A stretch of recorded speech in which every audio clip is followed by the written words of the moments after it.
Halo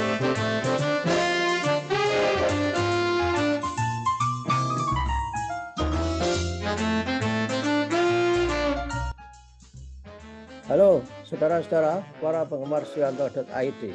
Kita bertemu lagi, mudah-mudahan sehat walafiat dimanapun Anda berada.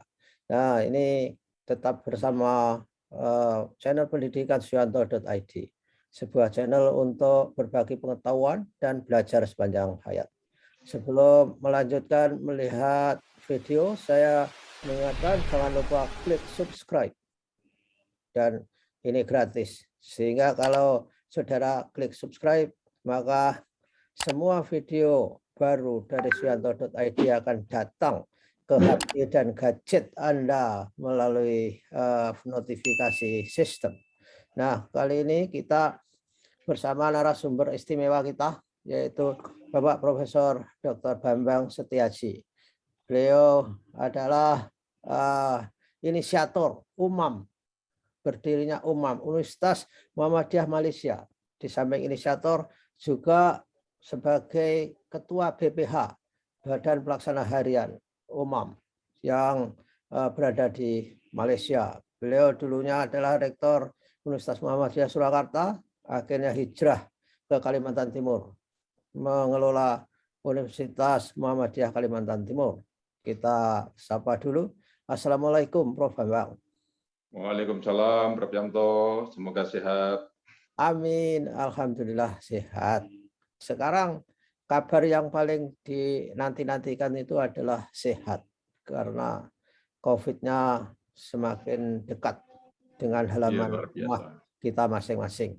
Nah, Prof, ini kan berita-berita ramai sekali di media sosial mengenai Universitas Muhammadiyah Malaysia. Ini gimana ceritanya? Bagaimana mendirikannya? Prof. Bambang kan sebagai inisiatornya. Gimana, Bu?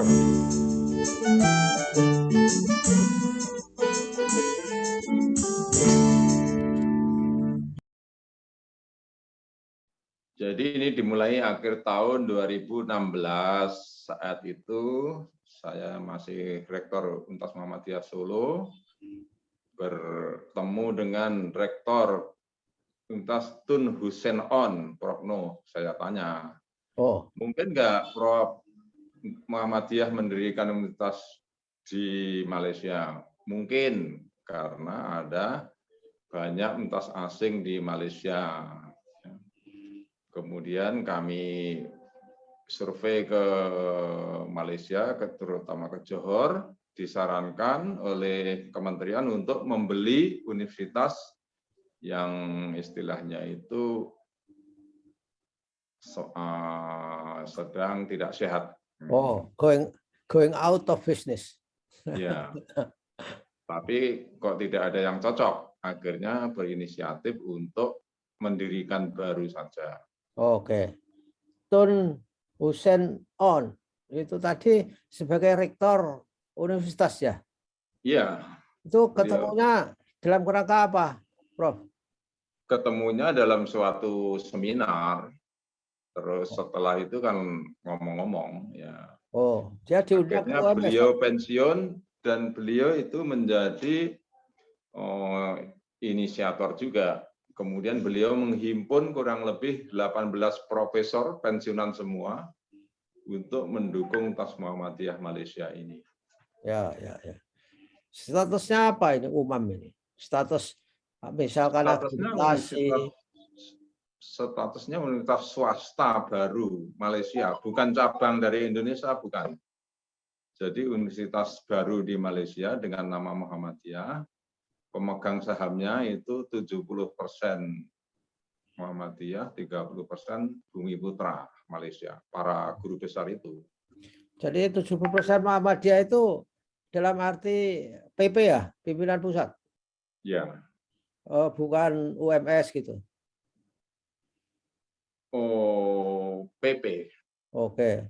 Ya. Apa konsekuensinya 70% dan versus 30%? Yaitu peraturan saja, peraturan di Malaysia, supaya itu ada kerjasama dengan Bumi Putra. Oh, lalu mahasiswanya gimana, Prof? Jadi itu begini, Prof.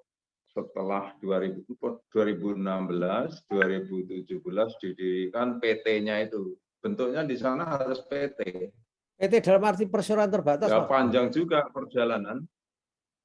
Iya, Oh, perseroan terbatas. Namanya Sendirian Berhad, SDN Berhad. oh ya. Itu. Jadi dari berdiri PT-nya 2017, 18, 19, 20, 21 baru terjadi 4 tahun. Yang paling Penuh sulit apa itu liku-liku, prosedurnya? penuh liku-liku.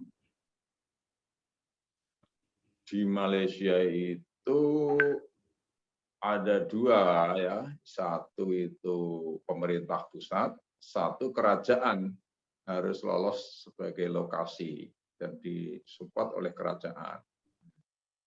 Ternyata mencari kerajaan ini yang paling tepat adalah di Perlis, walaupun tempatnya agak itu paling utara. Ya.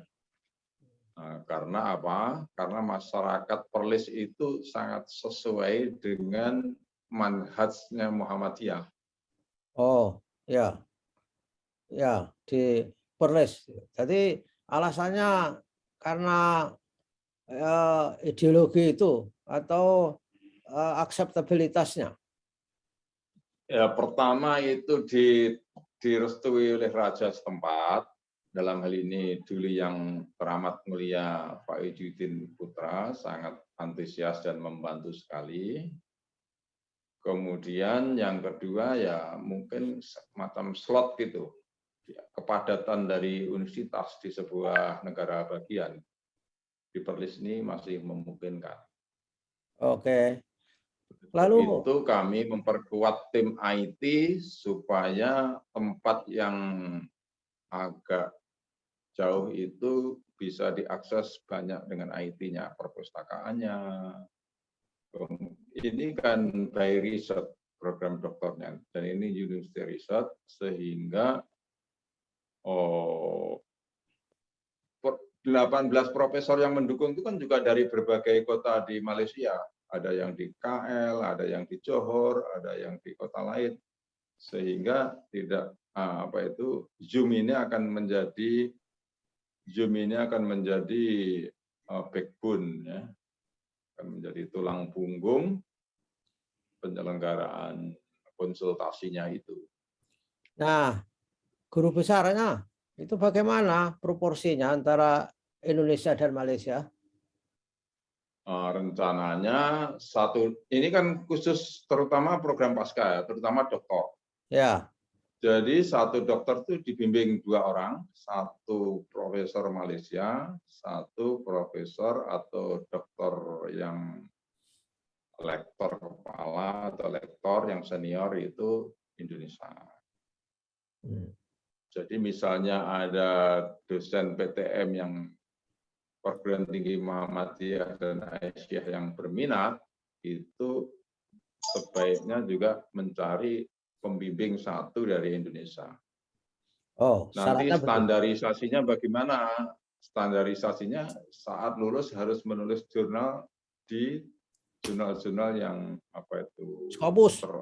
terakreditasi, ya. Istilahnya itu terakreditasi atau istilahnya itu ya itu terindeks.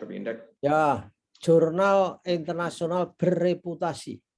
Ya. Berreputasi. Ya, berreputasi. Itu sebagai standarisasi. Ya, yang terindeks Scopus, Thomson atau banyak hal lagi. Tergantung bidang studinya. Nah, rekrutmen mahasiswanya gimana? Ya, rekrutmennya terutama dari dunia Islam. Karena dunia Islam itu secara objektif memang banyak ke Malaysia, ya. Jadi kita tunggu di sana. Tapi saya duga ya 40-50% dosen-dosen perguruan tinggi Muhammadiyah kan banyak yang belum doktor. Tadi dihitung oleh Prof. Edi Suwandi Hamid itu masih ada 15.000 yang belum doktor. Wah, luar biasa. Kapasitas umum ini hanya 150 sampai 200 juga setahun. Oh. Jadi kalau 15.000 itu 75 tahun baru habis. Ya. Gimana? Dengan asumsi tidak merekrut baru ya. Lalu apa? SPP gimana? Sudah dihitung kapan harus break even? Ya itu kalau Malaysia itu terjangkau ya. Di sana itu juga kisaran 100 jutaan sampai lulus. Ya kita mengikuti harga setempat. Ya. 100 juta? Itu sampai lulus ya 3 tahun. Jadi mengikuti harga setempat. Imbang-imbang saja dengan di dalam negeri. Jadi alhamdulillah ini merupakan satu titik ya karena ini university research, karena proporsi program doktornya itu lebih besar. Dalam 3 tahun ini saya juga 80% mahasiswanya itu program doktor. Jadi ini bisa disebut sebagai university research ya, atau research university. Dengan demikian aktivitasnya itu kebanyakan itu langsung penelitian dan itu tidak ada, memang sistemnya itu by research, tidak ada kelas yang wajib. Ya. Kalau toh ada mata kuliah itu sifatnya pendalaman saja. Ya, ya. Mudah-mudahan Prof ini menjadi satu titik di dunia Islam mengejar ketertinggalan. Dan secara praktis itu tadi menolong juga perguruan tinggi Muhammadiyah yang masih memerlukan banyak doktor. Pembimbingnya sendiri ya terselamatkan, Prof. Ya. Profesor yang masih aktif kan harus nulis Scopus setahun satu ya. Dengan pembimbing itu selesai. Ya. Ya. Bisa tercukupi, terpenuhi. Berkolaborasi dengan para mahasiswa itu. Ya. Di samping untuk standarisasi kelulusan juga membantulah kewajiban profesor ini kan mungkin banyak kegiatan atau apa dibantu risetnya oleh mahasiswa, ditulis bersama biasanya. Mahasiswanya rencananya bagaimana proporsi Bumi Putra dan orang-orang Indonesia? Ya, saya juga separuh atau 40% sampai 50% itu dosen-dosen perguruan tinggi Muhammadiyah sendiri tadi ditanya para rektor semangat untuk kirim. Oh, Pak Rektornya siapa tadi? Belum tahu. Ada 17 perguruan tinggi yang menjadi konsorsium. Oh, di samping 100 lebih perguruan tinggi yang lain tentu saja juga waktunya juga menyekolahkan doktor. Ya, konsorsium, anggota konsorsium itu apa kewajibannya dalam umum? Membiayai. Mereka didudukkan sebagai badan pembina harian atau board of governance. Semacam komisaris lah. Tapi rame-rame ini. Dikomisarisi rame-rame. Supaya ya itu berjamaah. Dan juga urunan ya. Iuran untuk membiayai. Tentu. Biaya awalnya itu kan, oh ini begini, gedungnya itu dipinjami oleh kerajaan juga. Oh, baik hati ya. Dipinjami untuk paling tidak 3 tahun, tetapi perlu rehab-rehab sedikit, ruangan-ruangan perlu disesuaikan dengan kebutuhan. Tapi kan mahasiswanya nggak perlu luring itu. Masa pandemi ini kan. Oh iya. Daring aja. Langsung daring. Jadi nanti kita harapkan setahun tinggal di Perlis, tinggal menulis disertasi. Dan itu sangat diperlukan supaya lepas dari rutinitas, menyepi di Perlis untuk menulis. Kalau tidak begitu, tidak jadi. Kalau tidak diujlahkan atau menyendiri, menyepi ya, untuk tinggal di situ. Wah, dan kalau di Perlis mungkin biaya hidupnya kan juga nggak jauh dengan Jogja misalnya. Jadi sangat semacam itu. Cocoklah untuk yang istilahnya perguruan tinggi yang mengirim yang istilahnya itu ya bagaimanapun uangnya terbatas juga. Biaya hidupnya masih murah.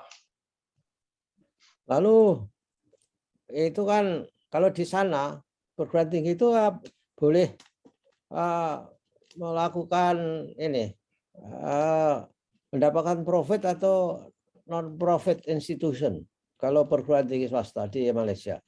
Dengan bentuk sendirian berhad atau perseroan terbatas itu ya istilahnya ada profit. Profitnya itu kena pajak itu.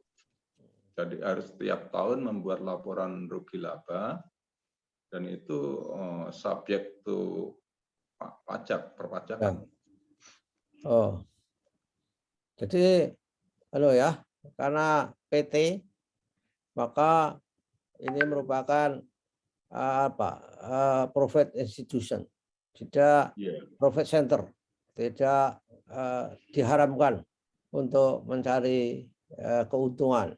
Mungkin undang-undangnya sana juga belum tentu pendidikan itu tidak boleh making profit mungkin.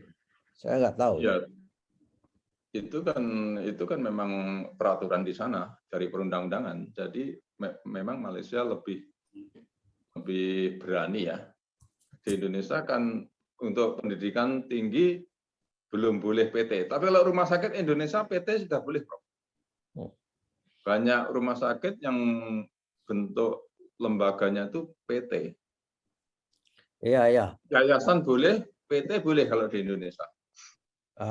Tapi di Indonesia perguruan tinggi yang berbadan hukum itu kan mungkin mirip-mirip mau membuat jembatan menuju PT kali suatu saat. Barangkali. Iya. Dan itu kan langsung istilahnya keuangannya naik ya, SPP-nya naik. Lalu ada berapa program studi? Yang canggih. Prof, ada berapa program studi itu? Oh ya. Jadi program studinya itu karena ini by riset ya, tergantung dari kesediaan profesor. Bidang studinya itu dibuat luas-luas. Misalnya pendidikan itu menampung semua prodi. Kemudian ilmu-ilmu sosial itu menampung misalnya psikologi, antropologi, psikologi, hubungan internasional bisa di situ. Kemudian bisnis dan ekonomi, eksaknya hanya satu, agama, dan eksaknya hanya satu yaitu IT. Tapi di dalam ngobrol-ngobrol dengan para guru besar dan dari Malaysia ini ada keinginan untuk membuat renewable energy. Kemarin kan viral di televisi diulang-ulang beberapa kali, Somalia mengadakan apa itu? Panel surya yang luas sekali. Jadi Somalia bertekad untuk membuat renewable energy itu. Ya, harusnya di itu sana banyak padang pasir ya. Didirikan panel surya. Harusnya menjadi unggulan solar energy itu Malaysia atau Indonesia karena mataharinya kan bersinar terang dan belum dimanfaatkan dengan baik. Nah, persisnya mulai operasi kapan itu? Semester dimulai? Izin sudah turun, kemudian harus memenuhi misalnya kelayakan gedung, keamanan kebakaran, keamanan gempa, harus mendapat istilahnya kelulusan juga sertifikat. Kemudian BAN atau badan akreditasinya MQA Malaysia, Malaysia Quality Assurance-nya itu harus lolos terlebih dahulu sehingga waktu running itu sudah siap semua, akan memeriksa sistem administrasi akademik, IT-nya, sistem layanan keuangan, sistemnya harus running well semua baru boleh dilakukan. Tadi Pak Rektor melaporkan, rektornya Dr. Waluyo Adi Siswanto yang sudah lama juga mengajar di Malaysia. Pak Rektornya? Ya, memperkirakan baru kurang lebih November atau Desember itu bisa running, Prof. Oh, Desember ya? Kok lama. Dari sekarang sampai Desember kan cukup lama. Kenapa? Nah, itu tadi ternyata MQA atau badan akreditasinya itu memeriksa bagaimana sistem layanan akademik, layanan keuangan, sistem layanan ini, dan tentu saja itu eranya kan dalam bentuk IT, sehingga IT-nya perlu dikerjakan ngebut ini dalam 2-3 bulan ini. Wah, ya oke lah. Selamat Umam. Mudah-mudahan membawa kemaslahatan yang bagi perguruan tinggi Muhammadiyah, perguruan tinggi Malaysia, dan mudah-mudahan Umam Universitas Muhammadiyah Malaysia bisa hebat dalam waktu relatif cepat, sehingga akan menjadi magnet bagi para dosen-dosen PTM untuk melanjutkan S3 di sana. Nah, terakhir, message apa, Prof. Bambang, yang ingin disampaikan kepada saya harapkan PTM? Dengan adanya Umam ini menjadi satu titik kemajuan, ya, titik peradaban dunia Islam, supaya ini menjadi menambah khasanah di dunia Islam, karena ini adalah berbasis riset dan khususnya S3, banyak penelitian-penelitian di situ menuju kepada ketertinggalan dunia Islam dalam bidang iptek, ya, pengetahuan dan teknologi. Ya. Itu Prof, harapan kami. Ya, oke. Terima kasih Prof. Bambang. Selamat atas terbentuknya Umam. Mudah-mudahan Umam semakin berjaya. Terima kasih kebersamaannya dengan Suyanto.id, Prof. Bambang. Sampai ketemu lagi. Mudah-mudahan selalu sehat walafiat. Assalamualaikum warahmatullahi wabarakatuh. Waalaikumsalam.